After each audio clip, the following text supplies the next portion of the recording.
자, 오늘 갈라디아서 12번째 시간인데 제목 한번 같이 읽어볼까요? 복음은 시작.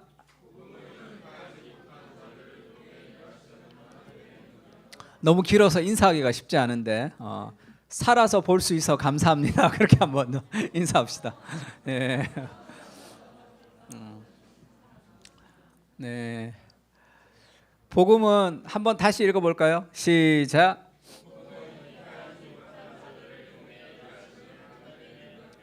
네, 갈라디아 4장 21절에서 31절인데 우리 한 절씩 제가 읽고 여러분 읽고 이렇게 하겠습니다. 내게 말하라. 율법 아래에 있고자 하는 자들아, 율법을 듣지 못하였느냐?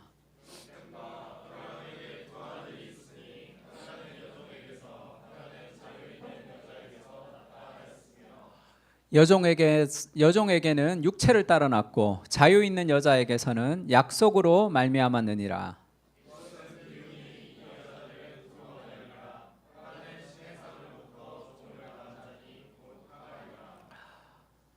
이 하갈은 아라비아에 있는 시내 산으로부터 지금 있는 예루살렘과 같은 곳이니 그가 자녀들과 더불어 종노릇하고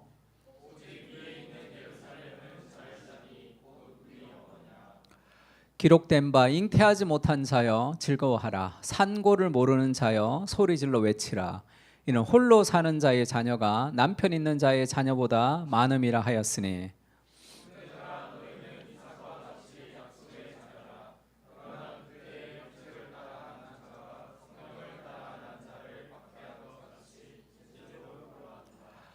그러나 성경이 무엇을 말하느냐? 여종과 그 아들을 내쫓으라. 여종의 아들이 자유 있는 여자의 아들과 더불어 유업을 얻지 못하리라 하였느니라. 자유 있는 여자의 자녀니라. 아멘. 우리가 지금 갈라디아서를 통해서 복음과 율법에 대해서 계속 공부하고 있습니다. 그러니까 율법이 뭐냐 하면 쉽게 얘기하면 세상 사람들이 살아가는 삶의 방식이라고 얘기하면 좋고 인간의 노력을 통해서 구원을 얻고자 하는 삶의 방식입니다. 그러니까 그게 우리의 이 기본 값이에요. 디폴트 값입니다. 그러니까 늘 복음을 우리 삶에 적용하지 않으면 율법으로 늘 돌아가는 게 우리의 삶이죠. 그래서 복음이라는 것은 삶의 방식이라는 걸 알아요. 복음은 우리가 살아가는 삶의 방식이라는 것을 알아야 됩니다. 제가 요즘 봤던 기사 중에 두 가지가 참 재밌었는데 김민재라는 이 축구 선수가 이혼했습니다. 그리고 정우성 씨가 이 문가비 아이를 출산했는데 아버지의 역할을 다 하겠다 이런 얘기가 있었어요. 근데 기사가 80억, 500억 재산 분할의 규모를 얘기하죠. 이혼하면 그게 돈이 얼마인지가 중요합니다. 결혼하면 300억, 안 하면 7억. 그래서 왜 결혼을 하지 않느냐 할 때 그 인간의 결혼이라는 관점을 다 돈으로 환산하는 시대를 살아가는 거죠. 돈. 그래서 그런 가치가 다른 가치를 잡아먹는 그런 시대를 살아갑니다. 마이클 샌들이 돈으로 살 수 없는 것들이라는 책을 썼죠. 돈으로 살 수 없는 것들에서 마이클 샌들이 말하는 게 뭐냐면 이 거래가 만능 시대로 모든 것을 사고 팔 수 있는 사회를 향해 나아가고 있는 사실을 걱정하는 이유가 불평등과 부패, 그러니까 이 경제적인 것이 가장 중요한 시대가 되면 돈으로 살 수 없는 것까지 돈으로 사게 되면서 도덕이 사라진다는 거예요. 그러면 나라가 무너진다. 그것이 굉장히 심각한 시대다. 그래서 이 시장과 지금 이 도덕이라는 것을 비교합니다. M으로 맞춘 거죠. 마켓과 모럴을 비교하면서 이 돈, 이 시장이 이 점점 도덕을 이렇게 갉아먹는 시대를 얘기합니다. 그러면서 이제 이스라엘의 한 그 유치원에 아이를 늦게 데리고 오면 미안하죠. 그 선생님들한테. 그래서 그 어린이집에서 유치원에서 아이를 늦게 데리고 오는 사람들에게 벌금을 부과했습니다. 그러니까 몇 분 늦으면 얼마 내고. 그랬더니 사람들이 다 돈 내고 편안하게 늦게 오는 거예요. 그러니까 왜냐하면 내가 돈을 지불했다는 거지. 그렇게. 그러면서 마이클 샌들은 이 돈으로 뭔가가 다 이루어지는 그런 이 물질주의 세계가 주는 위험성을 얘기합니다. 그러니까 우리가 이 복음을 따라 산다는 것은 뭐라고 얘기해야 될까요?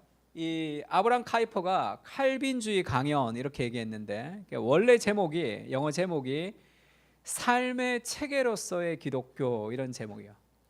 Christianity as a life system. 삶의 체계로서 기독교라는 것은 삶의 체계다. 그러니까 우리가 복음을 안다는 것은 복음을 그냥 지식으로 아는 게 아니라 복음은 우리의 삶의 체계입니다. 완전한 삶의 방식으로서의 복음이 우리 안에 체득화되어야 되죠. 제가 그 사고 당하고 이제 우리 아들이 안경이 이렇게 날아가서 이제 안경을 이제 맞추러 갔더니 안경점 아저씨가 그렇게 얘기하더라고요. 자기는 사고 나면 안경부터 무조건 부실 거라는 거예요. 왜냐하면 이게 보험이 되니까. 그래서 내 안경도 하라는 거예요. 뭐 멀쩡한 안경을. 그게 이제 나한테 유익한 거죠. 본인에게는 유익한 거죠. 사고 났네? 그러면 안경 새로 해도 그게 다 이제 보험이 되는 거니까. 근데 그거를 떳떳하게 그것을 정상적으로 이야기하는 시대가 된 거죠. 그렇게 보험으로 받을 수 있는 것을 더 받을 수 있는. 예전에 제가 아는 목사님이 캐나다 유학할 때인데 그때는 벌써 한 30-40년 전이죠. 이 샌드위치 가게에서 아르바이트를 하다가 손을 다쳤습니다. 그러면 그 일하지 못한 만큼 나라에서 수당이 날아오는데 자기가 내면 돼요. 언제까지 내가 아프다, 계속 아프다라는 것을 써내기만 하면 돈을 계속 줬다는 거예요. 그것을 거짓말로 써내는 사람은 중국 사람과 한국 사람밖에 없더라 이렇게 얘기하는 걸 들었습니다. 캐나다 사람들은 그렇게 하지 않아요. 그래서 그게 바뀌었대요. 왜냐하면 늘 속이면서 내가 일 안 하고 돈을 받을 수 있는 거죠. 그것을 굉장히 재수 좋다고 생각하는 그런 이 마음들이 점점점 커지는 거죠. 그건 복음적 삶의 방식은 아니에요. 복음은 완전한 삶의 시스템으로서 살아가는 방식이죠. 그래서 우리가 복음과 율법을 구분할 때 한 4가지 정도의 부류가 있다 이렇게 얘기합니다. 첫 번째는 율법에 순종하면서 율법을 의지하는 사람이에요. 그러니까 율법에 순종을 하지만 율법에 매여서 순종하는 사람이 율법주의자를 얘기합니다. 겉으로는 하나님과 관계가 바르지만 내면에 평안이 없죠. 왜냐하면 내가 말씀 보고 기도하는 게 그렇지 않으면 안 될 것 같으니까. 매일 말씀 보고 기도해야지 내 인생에 좋은 게 있을 것 같으니까. 그러니까 내면에 평안은 없지만 계속 말씀 보고 기도합니다. 과민하며 비판에 민감하며 기도 응답이 되지 않으면 좌절하죠. 그러니까 예수님 시대의 바리새인들 같은 사람이 율법에 순종하지만 율법에 매여 있어서 그랬습니다. 겸손한 켈빈주의라는 책이 있는데 여기서 이제 신학을 굉장히 공부를 많이 한 사람들이 가지는 어떤 특징이라는 게 비판이죠. 비판. 특히 이제 보수 기독교. 그러니까 우리 같은 사람들이 가지는 어떤 잘못된 점이라는 것은 이 다른 사람들 향한 비판입니다. 그러니까 나는 칼빈주의를 사랑했습니다. 이 사람이 그것이 나에게 자부심을 불어넣어 주었기 때문이죠. 반면 그것은 나에게 우상 공장의 생산 라인을 가동시켰답니다. 내 옆에는 칼빈과 스펄전이 있다고 당신도 내 편이 되는 게 좋을 걸. 내가 옳단 말이야 이렇게 얘기하죠. 그러니까 교리적 논쟁 그런 것을 추구하는 거죠. 그러니까 율법에 순종하면서 율법에 매여 있을 때 그때 그 복음이 우리를 사로잡지 못하면 내가 배운 모든 지식은 다른 사람보다 우월하다는 것을 증명하는 데 사용될 경우가 많습니다. 이것이 잘못된 삶의 율법이죠. 교회 안에도 이렇게 돌아갈 때가 있습니다. 우리 안에도. 두 번째는 율법에 불순종하는데 율법에 매여 있는 사람이 있죠. 율법에 불순종하는 율법에 매여 있는 사람은 어떤 사람들이에요? 말씀 봐야 되는데 기도해야 되는데 안 하면 안 되는데 하면서 잘 못해. 그러니까 율법대로 살아야 한다는 의식은 하지만 그렇게 살지 못합니다. 그래서 그 사람의 신앙은 죄책감이 많아요. 그러니까 신앙의 컬러가 어둡습니다. 생동감이 없어요. 신앙생활 하는데 이 병든 닭같이 그러니까 축축 처져 색깔이. 그러니까 그 사람 옆에 가면 이렇게 생기가 나지 않는 왜냐하면 난 잘 못 살고 있어 그 생각을 갖고 사니까. 근데 관용적이고 겸손해 보이긴 하죠. 왜 다 품으니까 나도 잘 못 사는데 뭐 이런 생각이 있으니까. 그러나 죄책감이 크고 감정 기복이 심합니다. 신앙에 생기가 없고 영적인 자존감이 낮죠. 그러니까 율법을 지키지 못하지만 율법에 매여 있는 사람들 게 있을 수가 있죠. 세 번째는 율법에 불순종하면서 율법에 매여 있지도 않는 그냥 반율법주의자, 세상을 즐기는 사람이죠. 세속주의, 상대주의를 선호하고 영성이 약하겠죠. 이 사람들은 그냥 율법에 순종하지 않으면서 뭐 성경 같은 거 잘 몰라도 돼 뭐 이렇게 얘기하니까. 근데 이 사람은 그러면 어떤 기준을 가지고 살아가냐면 자기 자신이 도덕적 판단의 기준을 가지고 살아갑니다. 자기가 하고 싶은 것을 하는 것을 자유라고 생각하죠. 탕자의 비유에 누가복음 15장의 탕자 같은 사람이죠. You're on your own now. 이것이 그 영성을 대표하는 하나의 메시지라고 그랬죠. 이게 테일러 스위프트의 뉴욕 졸업식 축사였다 이렇게 얘기했죠. You on your own kids라는 자기 노래의 가사를 지금 이렇게 얘기했습니다. 인생은 몰라. 인생은 어떨지 모르니까 너의 인생은 너한테 달렸어. 네가 가는 것이 곧 너의 인생이야 이렇게 얘기하는.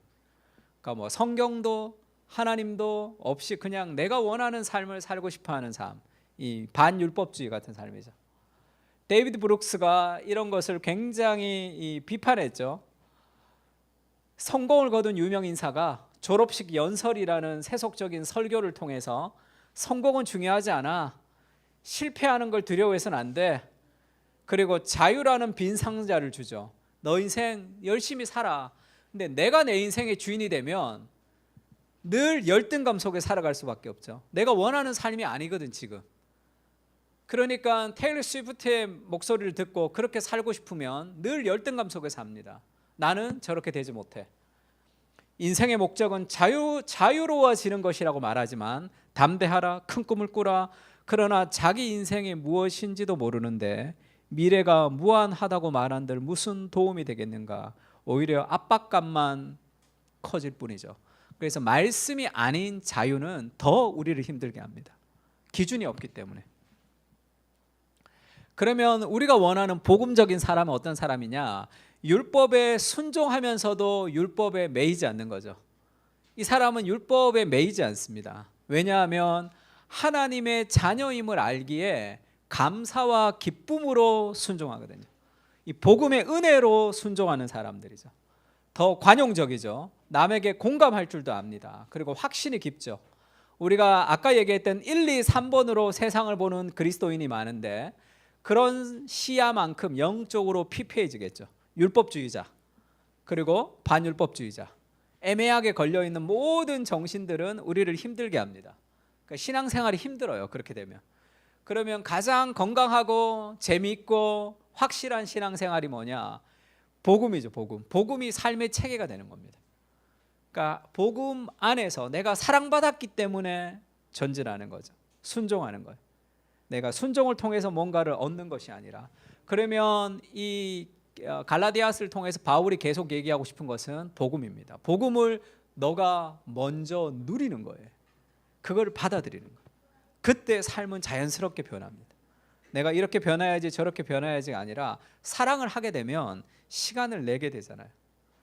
내가 이 바쁜 삶을 살면서 어떻게 말씀 보고 기도하는데 시간을 낼 수 있을까를 아무리 노력해도 잘 안 됩니다. 그거는 사랑하면 시간을 내게 돼 있어요. 아무리 바빠도 연애하면 통화하잖아요. 그러니까 그 사랑을 누리는 거, 그게 복음의 시작이다. 성경 그렇게 얘기합니다. 그래서 이 율법과 복음을 바울이 비교하는데, 율법은 같이 읽을까요? 시작.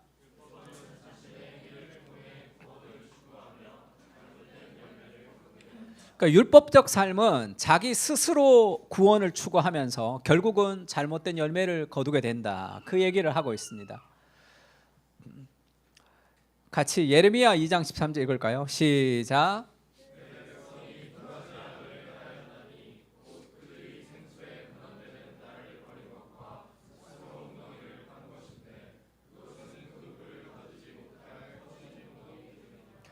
이스라엘 백성이 두 가지 악을 행했습니다. 첫 번째는 생수의 근원인 하나님을 버렸습니다. 그 다음에 자기 스스로 웅덩이를 팠는데 그것은 물을 가두지 못할 터진 웅덩이들이죠.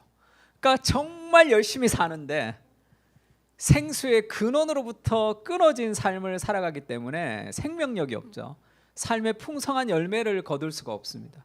그게 율법적 삶의 어떤 피해죠. 열심히 살지만 열매가 없는.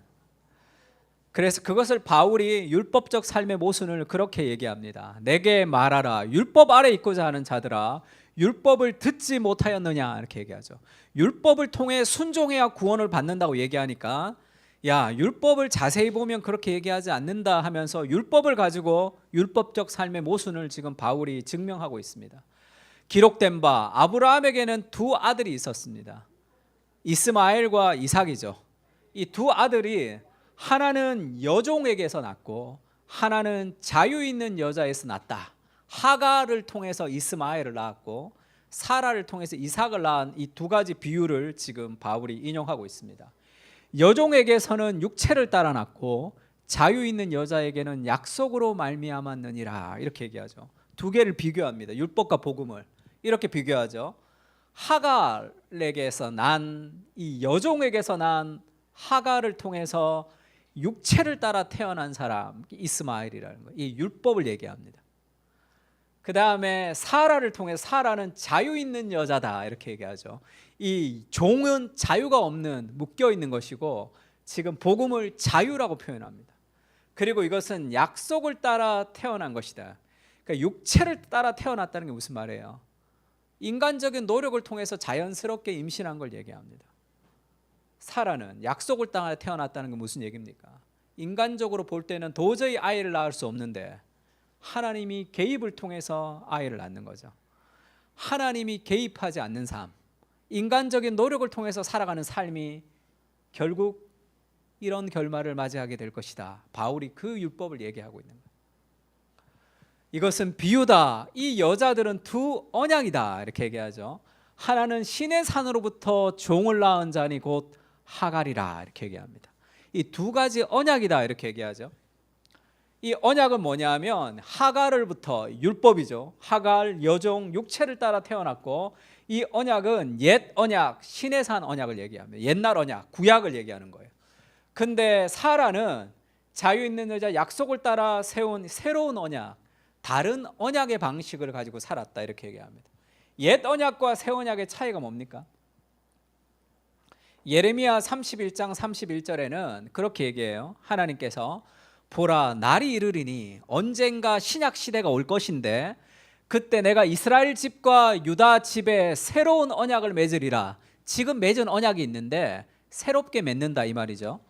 그러면서 이 새로운 언약은 내가 그들의 조상들의 손을 잡고 애굽 땅에서 인도하여 내던 날에 맺은 것과 같지 아니할 것은, 그러니까 옛 언약이 뭐죠? 조상들이 애굽 땅에 인도하여 나던 날 맺은 것이 옛날 언약이라는 거예요. 신의 산에서 맺은 언약. 근데 그 언약이 아니라 새로운 언약을 내가 맺게 될 것이다. 이 언약을 왜 언약이라고 얘기하냐면 결혼을 얘기하기 때문에 그렇습니다. 내가 그들의 남편이 되었어도 그들이 내 언약을 깨뜨렸음이니라. 이 결혼의 언약이 깨진 거예요. 이 이스라엘이 하나님을 배신한 겁니다. 그러나 그날 후에 내가 이스라엘 집과 맺을 언약은 이러하니, 새 언약이죠. 곧 내가, 같이 읽을까요? 시작.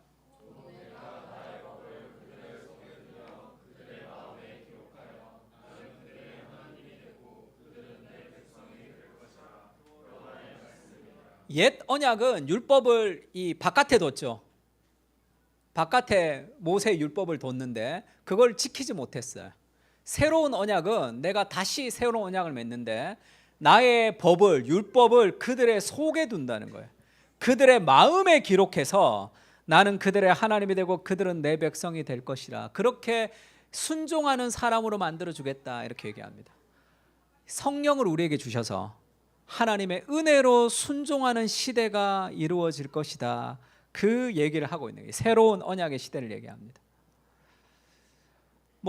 이 에스겔서도 마찬가지죠. 새 영을 너희 속에 두고 새 마음을 너희에게 주되 너희 육신에게서 굳은 마음을 제거하고 부드러운 마음을 줄 것이다. 내 영을 너희 속에 두어 너희로 내 율례를 행하게 하리니 너희가 내 규례를 지켜 행할지리라. 성령을 우리 속에 주셔서 이제 말씀을 기쁨으로 순종하는 시대를 줄 것이다.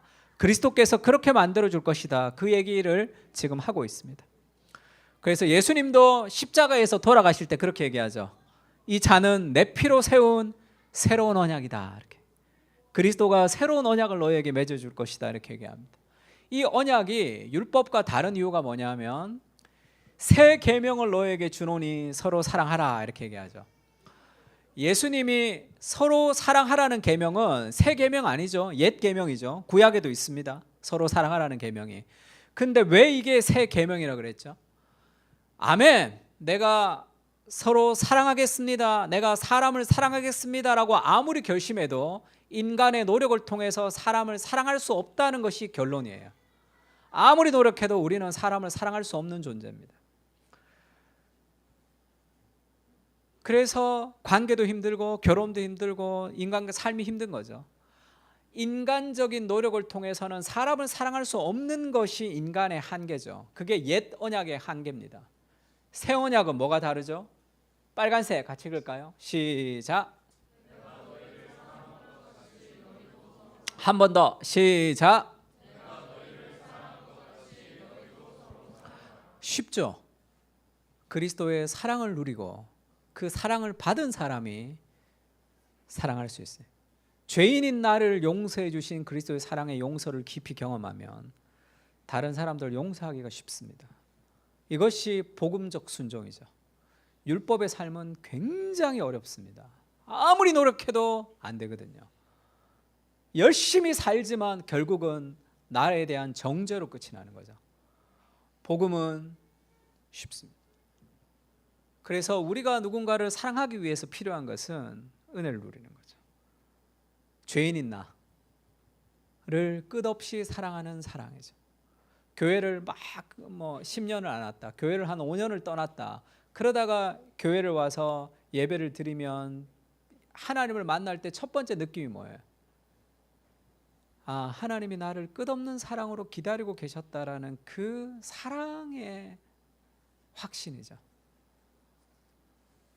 그 사랑이 우리를 헌신하게 하는 거예요. 복음이 우리를 헌신하게 하는 거예요. 너 말씀 봤어? 너 기도했어? 안 왔어? 여기서 말씀 보고 와. 이렇게 막 하나 예수님 거기 서 있다가 그렇게 우리를 다루지 않죠. 율법적으로 우리를 다루지 않는다. 끝없는 사랑으로 우리를 사랑하시는 완전한 사랑을 경험할 때 우리는 훨씬 더 자유로운 삶을 살아갈 수 있습니다. 그래서 율법적 삶은 율법을 통해서 살아가는 삶은 결국은 좋지 않은 결말을 맞게 된다는 것을 지금 계속 바울이 설명하고 있는 거죠. 지금 아브라함에게 하나님이 나타나셔서 그렇게 얘기했습니다. 하나님, 내 자손을 주신다고 했는데 안 주시네요. 내 자손은 내 종이 내 자손이 될 겁니다. 이렇게 얘기하니까 하나님이 네 상속자가 네 몸에서 날 자가 네 상속자가 되리라. 네가 아들을 낳게 될 것이다. 이렇게 얘기했습니다. 그러면서 그 자손을 통해서 무뼈를 셀 수 없을 만큼 너의 자손이 많을 것이다. 아브라함에게 하나님이 약속하셨어요. 너를 통해 내 속에서 날 자 할 때 내 몸에서 날 자라는 것은 너의 육체를 말하는 게 아니라 이 내장을 뜻해요. 이 히브리어로. 그러니까 정말로 너의 영혼 깊은 곳에서 태어날 자를 얘기합니다. 그 약속을 받았어요. 약속을 받았는데 어떻게 합니까? 아브라함의 아내 사레는 출산하지 못했습니다. 하나님의 약속이 있는데 10년 이상이 흘렀어요. 14년 동안 아무런 일이 일어나지 않았단 말이에요. 그에게 한 여종이 있느니 애굽 사람이요 이름은 하갈이죠. 사라가 그렇게 얘기합니다. 아브라함에게 말하죠. 여호와께서 내 출산을 허락하지 아니하셨으니 원하건대 내 여종에게로 들어가라. 내가 혹 그로 말미암아 자녀를 얻을까 하노라. 이것은 이 당시에는 정상적인 상황이었습니다. 합법적인 상황이에요. 그러니까 자연스럽게 하던 일들을 하는 겁니다. 아브라함이 사라의 말을 들었죠. 아브라함의 아내 사레가 그 여종 애굽 사람 하갈을 데려다가 그 남편 아브라함에게 첩으로 준 때는 아브라함이 가나안 땅에 거주한 지 10년 후였습니다. 그러니까 율법적으로 살아가는 삶을 바울이 하갈의 삶에 비유하죠. 그러니까 율법은 나쁜 삶이 아니라 하나님을 의지하지 않는 정상적인 삶의 방식이죠. 지금 이건 정상적인 삶의 방식입니다. 상식적인 삶의 방식이에요. 하나님의 약속이 있는데 자녀가 없잖아요. 그러니까 머리를 쓰는 거죠, 인간적으로. 아, 그러면 아브라함에게서 난다고 했으니까 나는 못 낳으니까 이 사라를 통해서 낳으려고 하는가 보구나라고 인간적인 머리를 쓴 거죠. 그러면 자녀를 낳을 수 있잖아요. 아, 그런가 보구나. 왜죠? 기다렸는데 응답이 없거든요. 조급한 거죠. 나의 생각대로 무언가가 돌아가지 않을 때 삶은 조급해집니다. 그래서 하나님의 약속을 깨트려 버리는 경우가 많죠. 팀 켈러가 당신을 위한 갈라디아서에서 그렇게 얘기합니다. 사라는 잉태하지 못했죠. 그리고 약속한 지 10년이 지났습니다. 임신 가능성이 없기 때문에 하나님의 초자연적인 역사를 기다리지 않기로 했죠. 대신 인간의 노력으로 아들을 얻기로 했습니다. 자신과 하갈의 능력에 의지하는 거죠. 인간의 노력을 통해서 아들을 낳는 아주 정상적인 삶의 방식, 그것이 율법적인 삶이라는 거죠. 그러면 복음적인 삶이 뭐냐? 하나님의 초자연적인 은혜가 역사하는 삶입니다. 그것에 대한 기대감이 있어야 돼요. 복음적 삶은 인간적으로 생각하는 삶 이상의 하나님의 개입의 여지를 둬야 됩니다. 하나님의 개입의 여유를 둬야 된다. 하나님으로부터 위대한 일을 기대하라. 하나님을 위해 위대한 일을 시도하라. 유명한 얘기죠. From God, for God, 윌리엄 캐리의 얘기입니다. 윌리엄 캐리가 구두 수송공이었죠. 그러다가 이 세계 선교에 대한 비전을 가지고 이 선교의 아버지가 됐는데, 윌리엄 캐리가 늘 하던 일, 하나님으로부터 위대한 일을 기대하고 하나님을 위해 위대한 일을 시도하는 거죠. 이것이 복음적 삶의 정서입니다. 그러니까 내 힘으로 할 수 없는 인생의 비전이 있기 때문에 기도하는 거죠. 왜 기도하지 않는지 아십니까? 내 힘으로 살아갈 수 있을 정도의 삶을 살기 때문에 기도가 없는 거예요. 그러면 삶은 무미건조해집니다. 재미가 없어져요. 왜? 내 예상대로 되어가는 정도의 삶을 살아가죠. 그것은 하갈을 통해서 자식을 낳으면 되겠구나라는 정도의 인간적인 생각으로 살아가는 삶. 복음은 하나님이 역사하지 않으면 안 되는 삶을 꿈꾸게 되죠. 그래서 삶에서 기도하게 됩니다. 인간적인 삶은 자신의 한계 아래에 살아가는 거예요. 그래서 내 한계 이상을 우리가 꿈꾸지 못하기 때문에 늘 열등감 속에 살아갑니다. 인간적인 삶의 무엇을 가지고 살아가야 되기 때문에 그렇죠. 윌리엄 캐리가 하나님을 위해서 위대한 일을 시도할 때 그가 받았던 성경 구절인데 히브리서 말씀이죠. 죄를 위한 짐승의 피는 대제사장이 가지고 성소에 들어가고 그 육체는 영문 밖에서 불사름이라. 그러므로 예수도 자기 피로서 백성을 거룩하게 하려고 성문 밖에서 고난을 받으셨느니라. 그런즉 같이 읽을까요? 시작.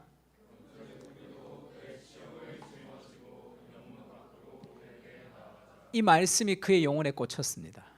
그런즉 예수께서 영문 밖으로 죽음을 당하셨은즉 그런즉 우리도 그의 치욕을 짊어지고 영문 밖으로 그에게 나아가자. 복음은 왜 위대한 일을 시도하느냐 하면 자기를 희생할 수 있는 준비를 하거든요. 내가 그리스도께서 나를 위해서 희생하신 그 은혜를 기억하며 나도 인생을 희생하며 살고 싶어하는 삶의 마음. 복음은 자기중심적인 삶을 버리게 됩니다. 그래서 모험하고 시도하고 도전할 수 있는 거죠. 율법적 삶은 자기중심성을 버리지 못하는 거예요. 그래서 삶에서 위대한 일을 시도하지 못하는 경우가 있습니다. 그리스도가 나를 위해 목숨을 버리셨다는 그 복음의 은혜가 깊이 새겨질 때 내가 나를 버릴 수 있는 삶의 자유를 주는 거죠. 그 힘. 깡패 중에도 누가 제일 무서워요? 우리 예전에 그 주유소 습격 사건이라고 저희 모릅니까? 우리 영민 형제가 있어야 되는데 세대가 달라가지고 주유소 습격 사건이라고 보면 그 깡패들이 막 나오는데 누가 제일 무섭냐면 그 한 놈만 팬다 그러잖아. 그리고 원래 이렇게 이 깡패 중에 제일 무서운 사람은 뒤에 있대요. 앞에서 막 이렇게 바람잡이 하는 애들은 바람만 잡는데, 근데 제일 무서운 사람은 딱 칼 가지고 와서 자기를 자해한답니다. 자기를 자해할 수 있는 인간은 무슨 짓이라도 하기 때문에 제일 무섭다는 얘기를 한번 들은 적이 있습니다. 내가 목숨도 아까워하지 않으면 두려움이 없는 거죠. 그러니까 복음은 우리를 희생하게 한다. 나를 자꾸 뭔가를 챙기려고 하면 그것은 결국 율법적인 인간적인 삶 정도로 끝이 나는 거예요.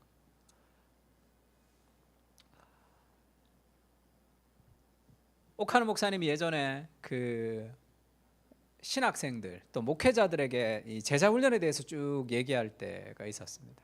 얘기할 때 원래 신학생들에게는 제자 훈련 안 가르쳤어요. 목회자들에만 가르쳤습니다.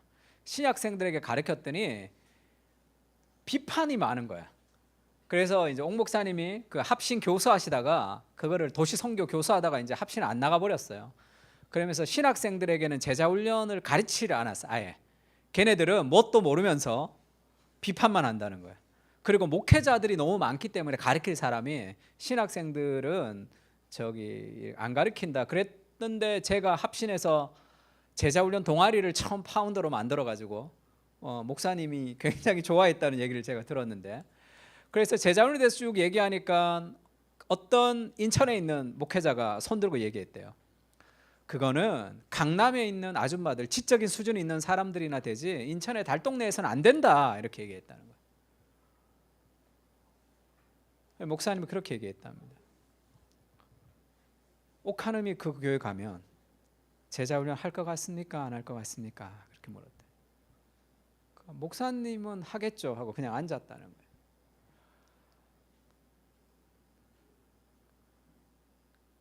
복음적 삶이라는 것은 부정적인 삶의 방식을 제거합니다. 하나님의 개입을 가지고 생각하는 거예요. 인간의 한계 안에 갇혀 있지 않는 거죠. 뭐 우리 현대 뭐 정주영 회장 이런 일화가 있죠. 뭐 안 된다 그러면 야 해봤어? 뭐 이렇게 얘기하면서 이 정주영 공법이라고 예전에 서산의 간척지에 지금 조수가 너무 세서 마지막 작업이 안 될 때 이 유조선 가지고 와서 유조선 가라앉혀 가지고 이 간척지를 만들었던 이 정주영 공법이라고 현대에서는 굉장히 전설같이 내려오는. 근데 이런 식의 사고는 위험하죠. 네, 일론 머스크 책 보고 있는데 뭐 또라이야 완전. 뭐 되든지 망하든지 계속 그렇게 가다가 언젠가는 크게 한번 망할 것 같은 이제 그런 식의 이 불도저 같이 뭔가를 다 할 수 있다, 이 정신은 복음적인 정신은 아닙니다. 근데 우리는 이것 이상의 생각을 하는 거죠. 그러니까 이 앤디 스탠리가 리더십, 넥스트 제너레이션 리더라는 책을 쓰면서 복음적 용기는 어떤가 하면 뱀을 잡는 용기와 비슷하다 그래요.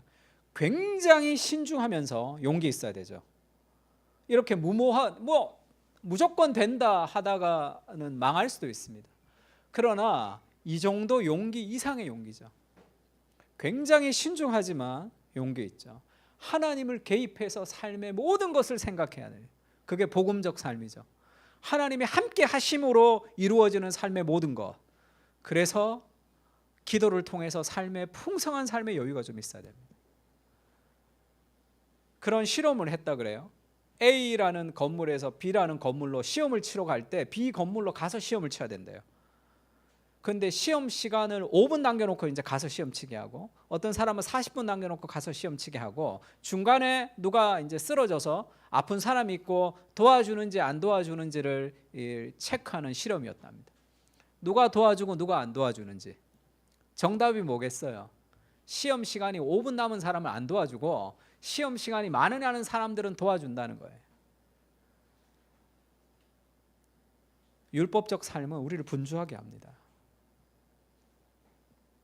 하나님 앞에 머무르는 그 시간이 우리를 더 풍성하게 여유 있게 하는 거예요. 그것이 더 많은 성취와 성과를 낼 수도 있습니다. 하나님 앞에 머무르는 삶이 주는 그 평안이 있을 때, 그 여유가 있을 때 훨씬 더 풍성한 삶의 열매를 거둘 수 있는 거죠. 그 율법적 삶의 열매가 뭡니까? 인간적인 노력을 통해서, 인간적인 생각을 통해서 그렇게 행한 삶의 열매가 뭐죠? 아브라함이 하갈과 동침하였더니 임신함에 그가 자기 임신함을 알고 그의 여주인을 멸시하죠. 삶의 갈등이 생기죠. 인간적으로 내가 하나님이 아닌 내 인간적인 생각을 가지고 뭔가를 했던 그 삶의 결과는 우리를 더 혼란스럽게 합니다. 아이가 자라매 젖을 떼고 이삭이 태어났습니다. 이스마엘이 형이죠. 아브라함의 아들 애굽 여인 하갈의 아들이 이삭을 놀리는지라 그가 아브라함에게 이르되 그 여종과 그 아들을 내쫓으라. 아브라함이 그 아들들의 일로 말미암아 매우 근심하게 되었더라. 왜 이렇게 삶의 스트레스와 염려와 근심이 떠나지 않느냐 하면, 인간적인 율법적인 삶을 살아가는 삶의 선택은 결국은 우리를 더 복잡하게 만들어요. 더 복잡하고 더 힘들게 만듭니다. 삶에 있어서.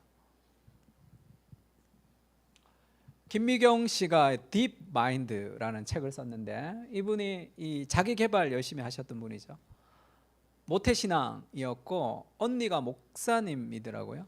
그러니까 열심히 해서 코로나 때 너무 잘 됐대요. 그래서 직원이 100명이 돼버렸대. 승승장구했대. 근데 코로나가 끝이 나고 온라인 사업이 좀 줄어들면서 직원들 100명을 월급을 주려고 그러면 얼마나 다녀야 돼, 강의를. 그래도 월급을 못 주니까 점점 회사가 어려워지기 시작했습니다. 어느 날 자기 딸 전화가 왔는데 아프다고. 왜 이렇게 힘들 때 아프고 지랄이야? 그런 얘기가 나왔다. 왜 아프고? 왜 지금 아프냐? 짜증이 확 난 거죠. 그리고 자기가 죽고 싶다는 생각이 들었다는 거예요. 왜 직원들이 그렇게 자기를 좋아해둔 직원들이 월급 안 줘봐 좋아하나? 그게 자기도 굉장히 부끄럽죠. 그러니까 엘리베이터를 못 타고 계단으로 다녀야 되니까 그 삶의 자괴감, 내가 성공을 위해서 쫓아갔는데 그 성공이 결국 나를 때리더라, 나를 배신하더라. 그러면서 자기 인생이 완전히 무너졌죠. 목사인 언니한테 전화를 해서 모태신앙으로 지금까지 살았는데 그때 2년 전에 예수님을 영접했답니다. 울면서. 그래서 그거를 딥 마인드라고 이렇게 표현했어요. 그 전의 삶을 it mind라고 이렇게 표현합니다. 열심히 살았지만 번아웃과 우울과 공허에 시달렸습니다. 완전한 주객 전도죠. 매일 다그치고 실패하면 야단치는 그게 나인 줄 알았다. 내가 나를 아끼고 사랑해서 하는 말이라 믿었다. 그런데 아니었다. 내가 한 말이 아니라 나를 장악한 it mind가 한 것이었다. 마지막에 죽어도 되겠다고 조롱한 건 역시 내가 아니라 it mind였다. 자기 삶을 재조정했어요. it mind가 뭐냐면 이 사람이 새벽에 마틴 부머라는 이 독일의 신학자가 있습니다. 마틴 부머가 쓴 나와 너라는 굉장히 유명한 철학 서적이 있죠. 이 나와 너에서 마틴 부머가 이 존재를 두 존재로 나눕니다. 하나는 나와 그것, I와 it의 관계, 그 다음에 나와 너, I와 you의 관계, 두 관계가 있다는 거예요. you의 관계는 뭐죠? 이 사랑의 관계겠죠. 나머지는 it의 관계라는 거예요. 자기가 이때까지 추구했던 모든 자기 개발, 모든 성공, 그것은 it의 마인드였다는 거예요. 그러니까 성공을 위해서 쫓아가면 결국 그 성공하지 못하면 성공이 나를 때린다는 거예요. 그리고 성공을 위해서 쫓아갔을 때 4시 반에 일어났답니다. 그러니까 열심히 살았대요. 근데 가족 관계가 다 깨졌대요. 가족들이랑 관계가 안 좋았대. 언니하고도 담 쌓았대.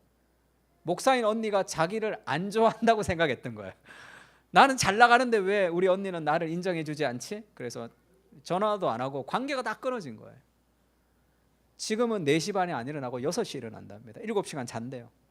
그리고 일어나면 1시간 동안 딥 마인드, 큐티 하는 거죠. 근데 관계가 다 좋아졌다. 가족 관계가.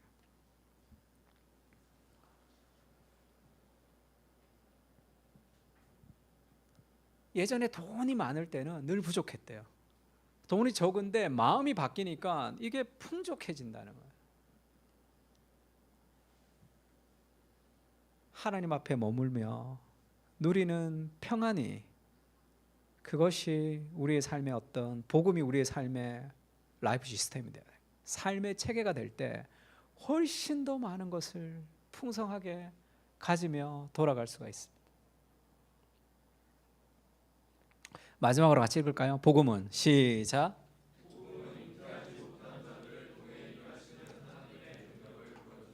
네, 지금 시계가 맞죠? 내가 지금 교통사고 나서 지금 이렇게 시간관념이 없나 생각했는데 빨리 마치겠습니다. 복음은 율법적인 삶은 하갈의 삶, 정상적인 삶이죠. 당연한 삶, 상식적인 삶. 모든 사람들이 그렇게 살아가는 삶을 얘기합니다. 복음은 세상과는 다른 삶을 살아가는 거예요. 다른 사람이 살아가는 삶하고는 다른 삶의 마인드를 살아갑니다. 복음은 잉태하지 못한 자들을 통해 일하시는 하나님의 능력을 보여줍니다. 잉태하지 못한 자들, 잉태하는 자들이 가지는 자랑, 하갈이 여주인을 조롱하듯이 그런 세상을 살고 있죠. 학벌과 외모과 실력과 능력을 가지고 무언가를 조롱하는, SNS 가면 SNS는 결국 자기 자랑하는 것이다, 그런 얘기를 하는데, 이것은 비유인데 두 언약이다. 그러면서 지금 있는 예루살렘과 같은 곳이니 그가 자녀들과 더불어 종노릇하고 오직 위에 있는 예루살렘은 자유자니 곧 우리 어머니라. 하갈은 지금 있는 예루살렘, 이 땅의 예루살렘을 얘기하는 거예요. 유대주의, 율법주의. 이삭의 자녀 사라는, 복음은 위에 있는 예루살렘, 하늘에 있는 예루살렘이다, 그렇게 얘기하죠. 종교와 복음, 율법과 복음을 그렇게 비유합니다. 하갈은 여종이며 육체를 따라 태어났고 옛 언약이고, 지금 있는 이 예루살렘에 사라는 자유가 있고 약속을 따라 말미암았고 새로운 언약이며 위에 있는 예루살렘이다, 이렇게 얘기하죠. 그래서 우리는 이 땅의 방식으로 살아가서는 안 된다는 거예요. 이 세상의 방식, 상식적인 삶의 방식이 하갈을 통해서 아이를 낳는 거죠. 왜요? 내가 아이를 낳을 능력이 없잖아. 그게 정상적인 방식이죠. 하나님이 그걸 원치 않습니다. 복음은 잉태하지 못한 자들의 기쁜 소식이죠. 내가 능력을 가지고 아이 낳을 수 있는 능력을 막 가져야 되는 것이 아니라 잉태하지 못한 자들을 통한 능력을 나타낸단 말이에요. 그들의 마침은 멸망이요 그들의 쉬는 배요, 그들은 그들의 부끄러움에 있고 땅의 일을 생각하는 자라. 땅의 일을 생각하는 삶의 결국은, 마침은 결국 멸망이라는 거죠. 그들의 쉬는 배입니다. 배. 자신의 만족하기 위한 삶을 살아가는. 그러나 우리의 시민권은 하늘에 있다. 우리는 하늘의 시민권을 가지고 지금 이 땅을 살아가는 존재들이다 얘기합니다. 그러면서 오직 위에 있는 예루살렘은 자유자니 곧 우리 어머니라. 기록된 바 잉태하지 못한 자여. 같이 읽을까요? 시작.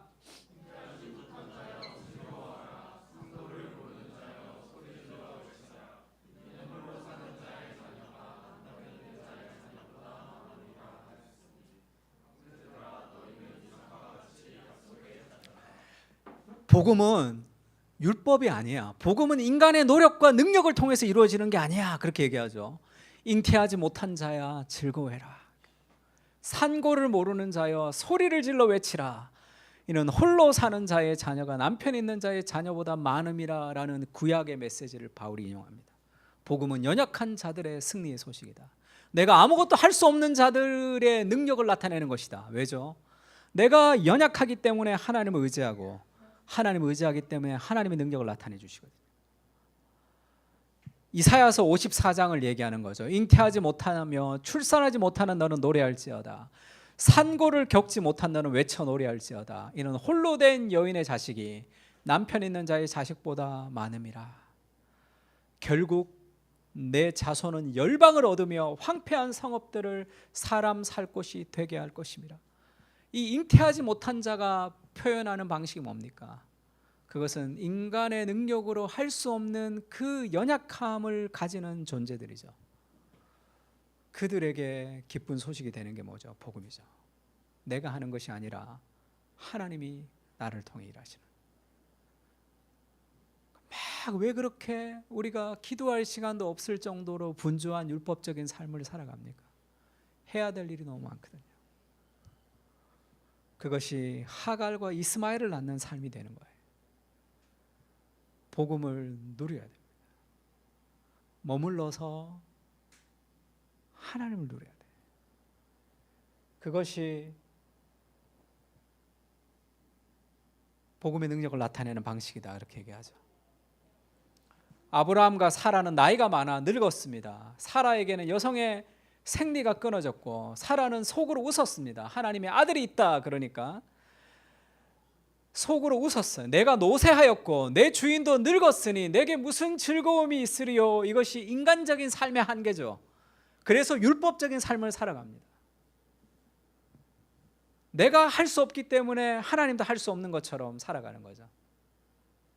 그 삶의 한계, 그 문화의 내러티브 안에서 율법을 쫓아 살아가는 삶의 한계 아래 살고 있을 때 하나님은 그렇게 얘기하죠. 여호와께서 아브라함에게 이르되 사라가 왜 웃으며 이르기를 내가 늙었거늘 어떻게 아들을 낳으리요 하느냐. 그렇게 얘기하지 마라. 여호와께 능하지 못한 일이 있겠느냐. 여호와께 능하지 못한 일이 있겠느냐. 그 하나님을 초대해서 살아가는 삶이 복음의 삶이죠.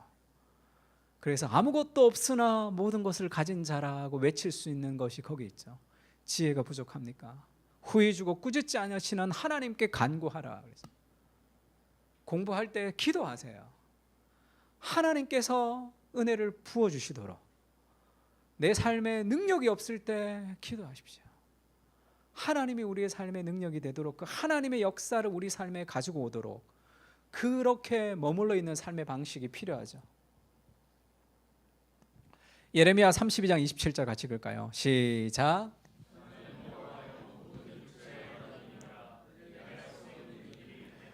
나는 여호와여 모든 육체의 하나님이라 내게 할 수 없는 일이 있겠느냐. 믿으셔야 됩니다. 그것을 가지고 삶을 해석하는 거죠. 근데 안 되는 사람 많던데요. 안 되는 사람도 많죠. 믿으면 됩니다.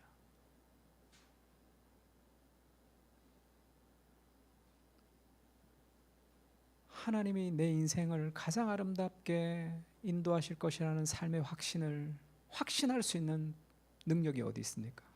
그리스도가 목숨을 버리고 우리를 건졌단 말이에요. 그보다 더한 것이 있었으면 내가 그것을 너희에게 주었으리라. 하나님이 그렇게 얘기하죠.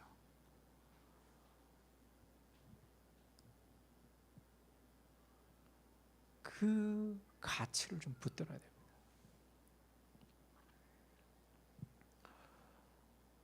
그러나 그때 육체를 따라난 자가 성령을 따라난 자를 박해한 것 같이 이제도 그러하도다.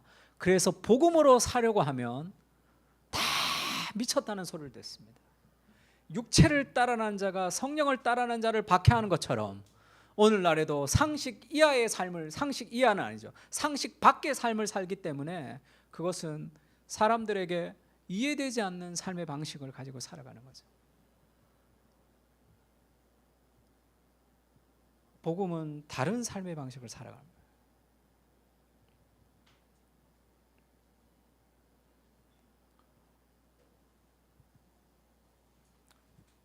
힘들 것이다, 박해를 받을 것이다, 복음대로 살아가면.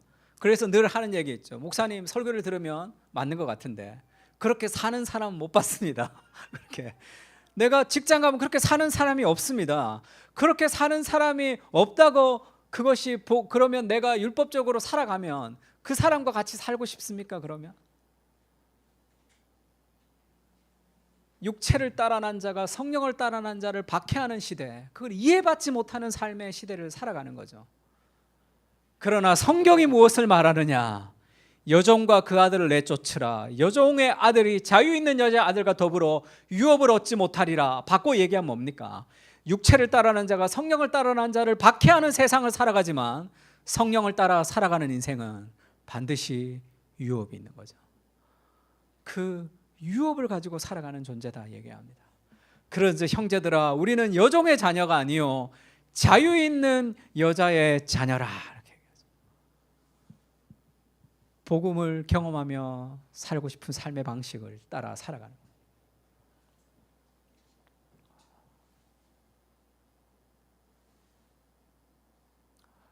고린도전서에 이런 말씀이 있습니다. 하나님의 어리석음이 사람보다 지혜롭고 하나님의 약하심이 사람보다 강하니라.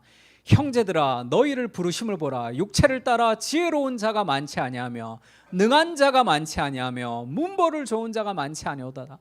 하나님께서 세상에 미련한 것들을 택하사 지혜 있는 자들을 부끄럽게 하려 하시고 세상에 약한 것을 택하사 강한 것을 부끄럽게 하려 하시며 하나님께서 세상에 천한 것들과 멸시받는 것들과 없는 것들을 택하사 있는 것들을 폐하려 하시나니 이는 아무 육체도 하나님 앞에서 자랑하지 못하게 하려 하심이라.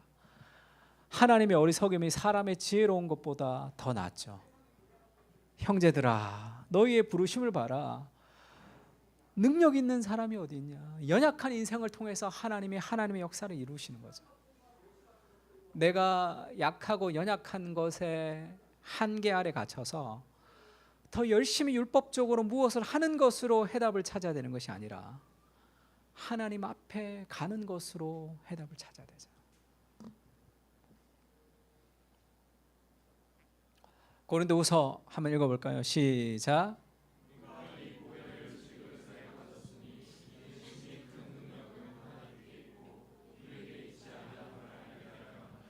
질그릇 같아도 괜찮습니다. 능력의 힘이 큰 것이 하나님께 있고 우리에게 있지 않는 거죠. 복음은 잉태하지 못한 자들을 즐겁게 하는 거죠. 왜 율법적으로 사는지 아십니까? 내가 할 수 있다고 생각하는 사람들, 그 종교적인 사람들은 예수님에게 나오지 못하죠. 그러나 세리와 창기들, 아무것도 없이 소외된 인생들이 복음을 누릴 수 있는 겁니다. 하나님의 능력을 누릴 수 있는 거예요.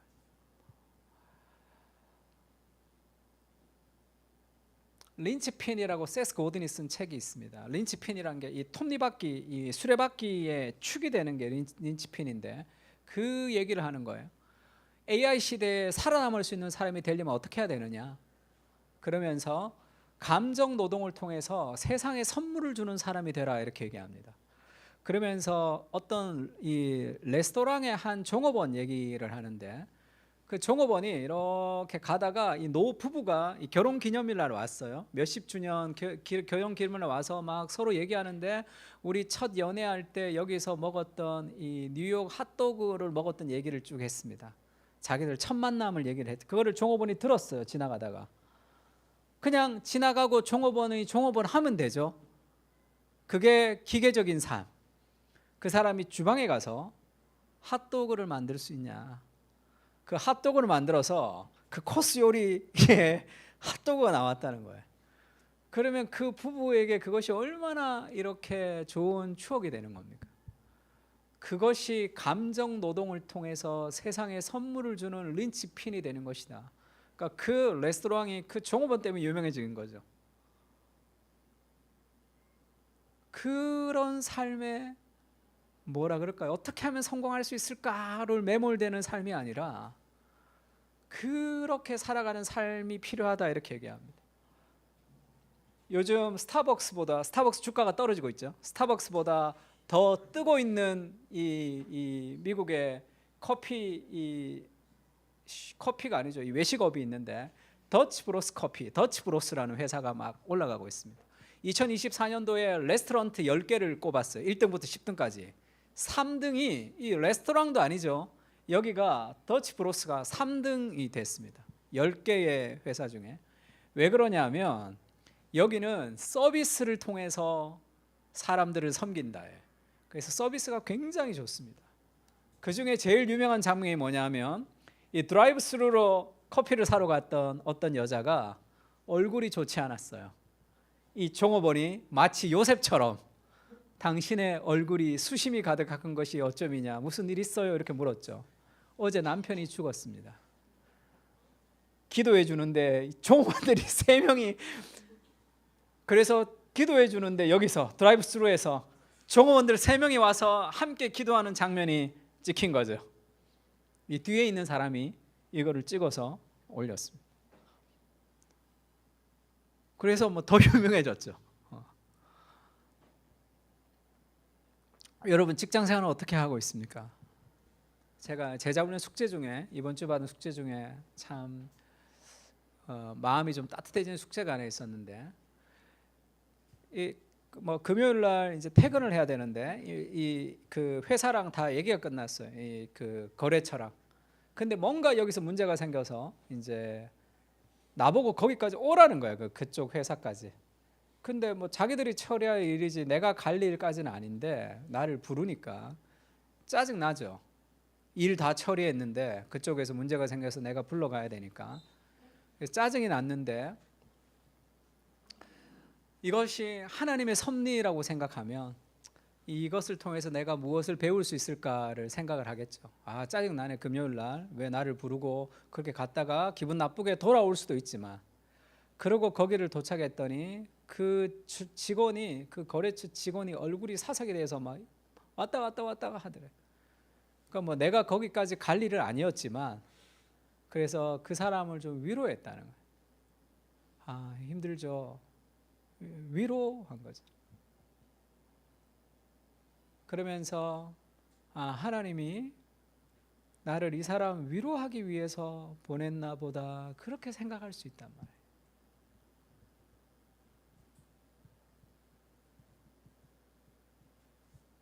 저는 그런 삶의 방식이 복음이 우리의 삶 가운데 계속 적용되는 삶의 방식이죠. 율법과 복음은 다른 것이다, 이렇게 얘기합니다. 그러나 율법적 삶은 늘 우리를 정죄하죠. 넌 안 돼. 그러나 복음은 연약한 인생을 통해서 일하시는 하나님의 일하심을 경험하는 거죠. 그런 복음의 은혜가 우리에게 좀 있었으면 좋겠습니다. 한번 찬양할까요?